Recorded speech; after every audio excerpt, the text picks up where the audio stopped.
बात करता हूँ 1.5 के क्वेश्चन नंबर 3 की। ठीक, क्वेश्चन नंबर 3 क्या है बेटा, सिंप्लीफाई या फिर जिसको हिंदी में बोले तो सरल कीजिए।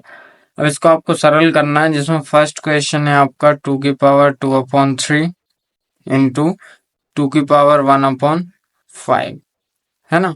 अब इसको सॉल्व करना है हमें, तो इसको हम सिंपल लिख सकते हैं। देखो, पावर इंटू में है, ओ सॉरी, बेस इनका इंटू में, तो एक बार लिख दिया। अब जब बेस इंटू में होता है तो एक रूल है कि इनकी पावर आपस में क्या होती है, ऐड होती है। तो ये होगा 2/3 प्लस 1/5।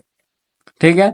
अब सबसे पहले तो इनको ऐड करने के लिए, यदि आपने अच्छे से फ्रैक्शन पढ़े हो तो पता होना चाहिए कि इनके जो बेस हैं, ठीक है, मतलब डिनोमिनेटर है, वो सेम होने चाहिए। नहीं है तो कोई दिक्कत नहीं, पहले 2 का 5 से इंटू करते हैं तो कितना आएगा 10, प्लस ये हो जाएगा 3 1 जा 3, और इन दोनों का भी आपस में मल्टीप्लाई, मतलब 3 5 जा 15। ठीक है, तो ये जो 2 की पावर 13/15 क्या आएगा, 2 की पावर 13/15, ये आपका आंसर हो जाएगा। एक बार फिर बता देता हूँ क्या होगा। सिंप्लीफाई करना था, जिसमें क्वेश्चन था 2 की पावर 2/3 इंटू 2 की पावर 1/5। तो 2 और 2 मतलब बेस सेम है, पावर डिफरेंट है, और इंटू का साइन है, पावर आपस में क्या होंगी, ऐड होंगी। और बेस जो है वो एक बार लिखा जाएगा, मतलब 2 एक बार लिख दिया, 2/3 प्लस 1/5 हमने ऐड कर दिया। अब ऐड करने के लिए कंडीशन होती है फ्रैक्शन में कि इसके जो डिनोमिनेटर है वो सेम होने चाहिए। ठीक है, ऐड या सब्ट्रैक्ट जब भी करते हैं हम, प्लस या माइनस जब भी करते हैं, तो उसके लिए कंडीशन होती है बेटा कि इसके जो डिनोमिनेटर है वो सेम होनी चाहिए। तो सेम करने के लिए हम क्या करेंगे, देखो इसका सिंपल 5 का 2 के साथ मल्टीप्लाई, 3 का 1 के साथ क्रॉस मल्टीप्लाई करना है, और 3 का 5 के साथ भी मल्टीप्लाई होगा। तो ये हो जाएगा 5 2 जा 10, प्लस का प्लस साइन, और 3 1 जा 3, और 3 5 जा 15। तो ये हो जाएगा 10 प्लस 3 13/15 2 की पावर में। ठीक है, इसके बाद बात करते हैं हम बेटा सेकंड क्वेश्चन की।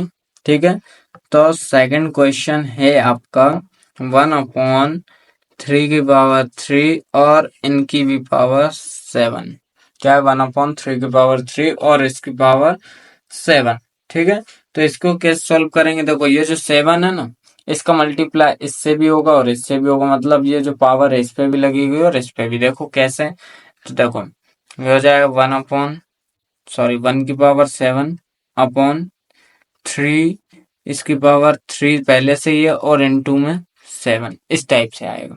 ठीक है, अब इसको यदि हम आगे देखें तो ये हो जाएगा 1 क्योंकि 1 की पावर 7 है तो आंसर 7 ही आएगा, और ये हो जाए 3 की पावर 21, ये इसका आंसर हो जाएगा, बस इतना सा।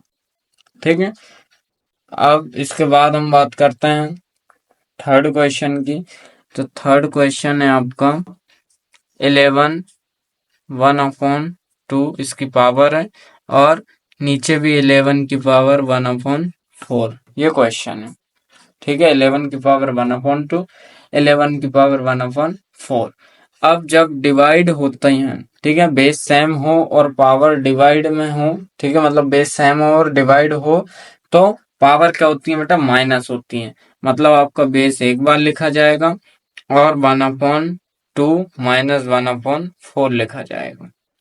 ठीक है, तो यहाँ पे आएगा आपका 11, सेम करना है, 4 1 जा 4, माइनस का साइन है वो 2 1 जा 2, और अपॉन 4 2 जा क्या हो जाएगा 8 हो जाएगा।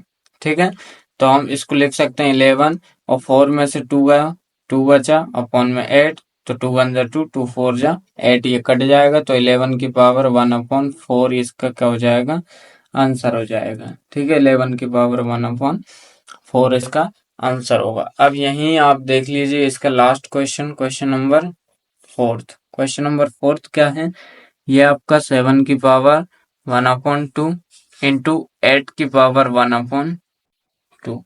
अब देखो, जब बेस डिफरेंट हो, पावर सेम हो, तो क्या होता है, बेस का आपस में मल्टीप्लाई हो जाता है। ठीक है, मतलब 7 इंटू 8 हो जाएगा, और पावर एक बार लिखी जाती है तो ये एक बार लिखी जाएगी। अब 7 8 जा कितना होता है बेटा, 56 पावर 1/2, तो ये इसका भी आंसर हो जाएगा। ठीक है, तो इस टाइप से आपको एक्सरसाइज है 1.5 वो कंप्लीट होती है। ठीक है,